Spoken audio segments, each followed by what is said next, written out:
75 वरोरा भद्रावती विधानसभा क्षेत्रातले अपक्ष उमेदवार म्हणून डॉक्टर चेतन खुटेमाटे यांच्यासोबत आपण भेटणार आहोत। सर, आपलं स्वागत आहे लाही चंद्रपूरमध्ये। सगळ्यात महत्त्वाचा प्रश्न आपल्या विधानसभेला शेतकऱ्यांचा आहे। आम्ही ज्या खेड्यापाड्यात किंवा गावात जातो तेव्हा शेतकऱ्यांचा जो विषय असतो तो असतो की आपल्या मालाला भाव। यामध्ये काय सरकार करू शकतो आणि अपक्ष उमेदवार म्हणून आपली काय भूमिका आहे? बघा, मागच्या 3 वर्षामध्ये शेतमालाला लागणाऱ्या ज्या वस्तू आहे, सगळे खते, बियाणे, इन्सेक्टिसाइड म्हणजे कीटकनाशक यांच्या किमती दुपटीने वाढलेल्या आहेत आणि शेतमालाचा भाव अर्धा झालेला आहे। त्याच्यामुळे ग्रामीण अर्थव्यवस्था, शेतीवर आधारित अर्थव्यवस्था ही पूर्णतः कोलमडून पडलेली आहे। तर या संदर्भात आमची ही भूमिका राहील की कीटकनाशक, खते आणि बियाणे आहे याच्यावरचा जीएसटी पूर्णतः माफ करण्यात यावा आणि माफ केल्यानंतर पण शेतमालाला उचित भाव देण्यात यावा। जसं कीटकनाशकांच्या किमती काही सव्वा आकारल्या जात आहेत, त्याच्यावरही एक राशनिंग सारखी पद्धती राबवून त्या कीटकनाशकांच्या किमती आहे त्या नियंत्रित करण्यात यावे सरकारद्वारे, जेणेकरून होणारा खर्च शेतीवरचा कमी होईल आणि शेतमालाला उचित भाव मिळावा म्हणून आम्ही विधानसभेमध्ये शेतकऱ्यांच्या वतीने एक दमदार आवाज उठवू आणि सरकारला याची दखल घेणं भाग पडू। त्या संदर्भात विविध आयात निर्यात धोरणापासूनचे जे काही सरकारची चुकीची धोरणं असतील ती बदलवण्यास भाग पडू, जेणेकरून शेतकऱ्यांना त्यांच्या मालाची किंमत योग्य मिळेल आणि त्यांच्या आर्थिक हालाकीची परिस्थिती आहे ती दूर होईल। शेतकरी जे आहे, महत्त्वाचा दुसरा प्रश्न त्यांच्या मुलांचं शिक्षण सुद्धा। या क्षेत्रातही खाजगीकरण मोठ्या प्रमाणात वाढलेलं आहे, पण मात्र उमेदवार किंवा सरकारच्या बाजूने कोणतंही मोलाचं काम असं काही आपल्या भागात दिसत नाही। याच्यावर काही प्रकाश टाकता येईल का? शिक्षण हे फारच महत्त्वाचा विषय आहे, त्याद्वारे समाज घडत असतो आणि प्रगतीचे द्वार शिक्षणाद्वारेच उघडले जातात। आज ग्रामीण भागातील अर्थव्यवस्था शेतमालाला मिळणाऱ्या तुटपुंज्या भावामुळे तुटून पडलेली आहे। तर अशा परिस्थितीत आणखी त्यांच्या मुलांना शिक्षण घ्यायसाठी पण बाजूच्या तालुक्याच्या ठिकाणी कानूनमध्ये जावं लागेल, तर हे त्यांच्यावरती आणखी पडणारा आर्थिक बोज आहे। आम्ही जाहीरनाम्यात पण घोषित केलेलं आहे आणि आमची ही भूमिका आहे की ग्रामीण भागातील शिक्षण व्यवस्था मजबूत झाली पाहिजे, ग्रामीण भागातील शाळा स्मार्ट स्कूल्स झाल्या पाहिजे, जेणेकरून त्या ग्रामीण भागातील गरीब विद्यार्थ्यांना तालुका लेवलपर्यंत चांगल्या शिक्षणासाठी जायची गरज पडणार नाही आणि 10वी ते 12वी शिक्षण पूर्णतः मोफत झाले पाहिजे। ही आम्ही भूमिका जाहीरपणे जाहीरनाम्यातून मांडलेली आहे आणि जनतेच्या आशीर्वादाने समजा आम्हाला या पदापर्यंत जाता आलं तर आम्ही त्या बाबतीत विधानसभेमध्ये आमचं आव्हान जनतेच्या वतीने बुलंद करू।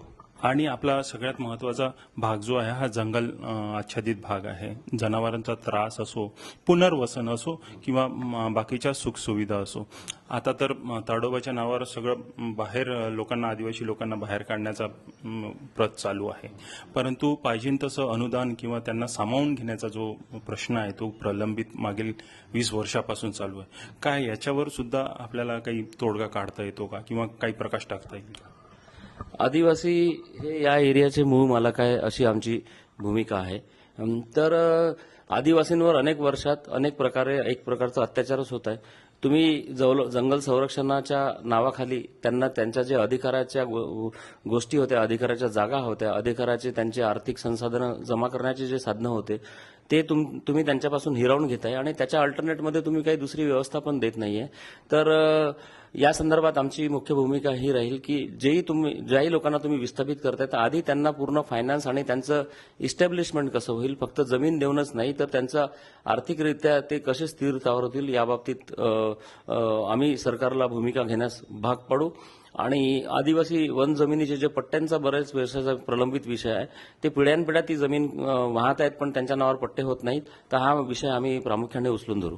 आरोग्य क्षेत्राचंही सुद्धा त्याच प्रकारे बरंचसं काम रखडलेलं आहे। साधं एखादा अपघात जरी झाला तरी चंद्रपूरला रेफर करावं लागतं। वरोरा भद्रावतीचे दोन्ही उपजिल्हा रुग्णालय जे आहे ते फारशी काही अद्ययावत नसल्यामुळे हा सगळा भाग गेल्या कित्येक वर्षापासून पाहायला मिळतं। याच्यावर सुद्धा आपल्याला काय करता येईल किंवा तुम्ही डॉक्टर या नात्याने काय करू शकता?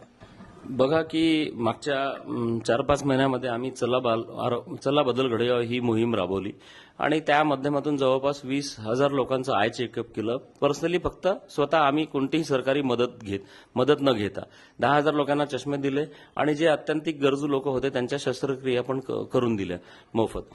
तर आम्ही एक एकटा माणूस म्हणून आणि आमच्या टीमसोबत कोणतीही सरकारी यंत्रणा सोबत नसताना एवढं काम करू शकतो.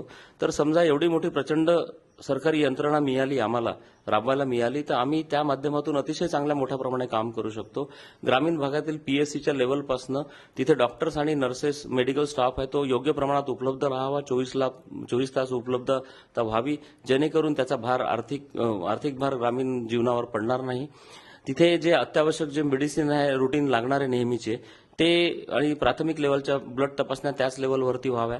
आता आलं आपण तालुका लेवलला तर रुरल हॉस्पिटल आणि सब डिस्ट्रिक्ट हॉस्पिटल लेवलला सिटी स्कॅन एमआरआय सेंटर्स चालू करण्याबद्दलचा आम्ही प्रामुख्याने प्रयत्नरत राहू आणि लवकरच ते त्या माध्यमातून आम्ही चाहे कोणत्याही माध्यमातून असेल वेगवेगळ्या सरकारच्या योजना असतात तर सिटी स्कॅन आणि एमआरआय दोन्ही तालुका लेवलवर चालू करू, जेणेकरून साध्या या सिटी स्कॅन आणि एमआरआयसाठी लोकांना चंद्रपूरला जायची गरज पडणार नाही आणि त्यांच्यावर अँब्युलन्सनी हा आर्थिक भुर्दंड पडणार नाही. ज्या सरकारच्या योजना आहे, लाडकी बहीण योजना असेल, पीएमईजीपीची योजना असेल, भरपूर साऱ्या योजना सरकारने राबवल्या असं सरकार प्रत्येक वेळेस सांगतो.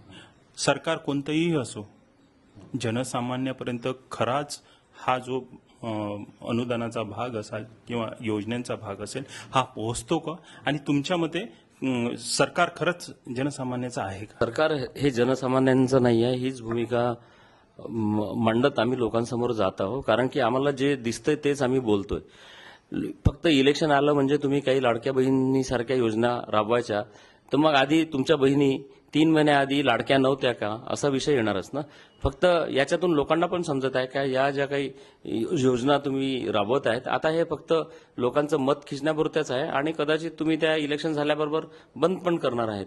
तर असं सगळं करण्यापेक्षा लोकांना स्वयंपूर्ण बनवणाऱ्या अशा काही योजना तुम्ही राबवाव्या, जेणेकरून लोकांना तुमच्या दारी लाच मागायसाठी तुम्हाला तुमच्या लाचेची कोणाला गरज उरणार नाही आणि स्वयंपूर्णता म्हणून इथे अनेक भागात वेगवेगळ्या माध्यमातून रोजगार उपलब्ध होऊ शकतात. निप्पॉन डेनरोची प्रकल्पाची 3000 एकर जमीन पडलेली आहे. तिथे तुम्ही काही इंडस्ट्री चांगल्या उभ्या केल्या तर 10,000 लोकांना रोजगार मिळू शकतो. आनंदवनच्या बाजूला 80 एकर टेक्सटाईल पार्कची जागा होती ती वन खात्याला परत हँडओव्हर केली. तिथे सुदगिरणीसारखे प्रकल्प झाले तर काही हजारो लोकांना रोजगार त्या माध्यमातून मिळू शकतो.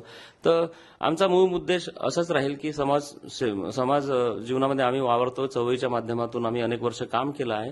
तर समाज स्वतःच सक्षम झाला पाहिजे अशा प्रकारची आमची भूमिका नेहमीच राहील आणि त्या दृष्टीने सरकारचं काम जसं मोफत शिक्षण असेल 12वी पर्यंत, ग्रामीण आरोग्य व्यवस्था सुदृढ करणे असेल या राबवावे, जेणेकरून लोकांना तुमच्या दारी कोणाला भीक मागायची गरज पडणार नाही.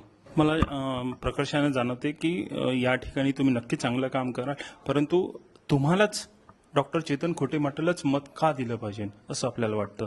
बघा, लोकशाही आहे, प्रत्येकाला आपलं मत मांडण्याचा, आपलं कॅन्डिडेचर म्हणजे आपली उमेदवारी करण्याचा अधिकार आहे.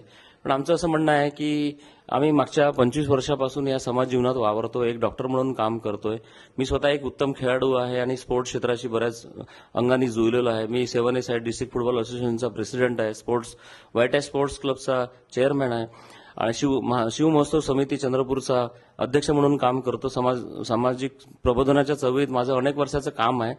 मी एका शेतकरी कुटुंबात माझा जन्म झालेला आहे, पिपरी गावचाच माझा जन्म आहे आणि बालजीवनात मी गावामध्येच माझं जीवन बरंचसं गेलेलं आहे. पिढीजात शेतकरी असल्यामुळे कास्तकारांच्या व्यथा काय आहे ते आम्ही जवळून स्वतः बघितलेल्या आहेत.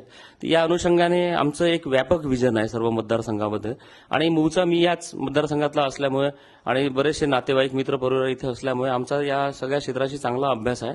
तर आम्ही या क्षेत्राच्या विकासाबद्दलची जी भूमिका चांगल्या रीतीने मांडू शकू आणि कोणतीही गोष्ट चांगली करण्याची म्हणजे सगळ्यात महत्वाचं क्रायटेरिया असतो की तुमच्यात प्रामाणिकपणा असला पाहिजे.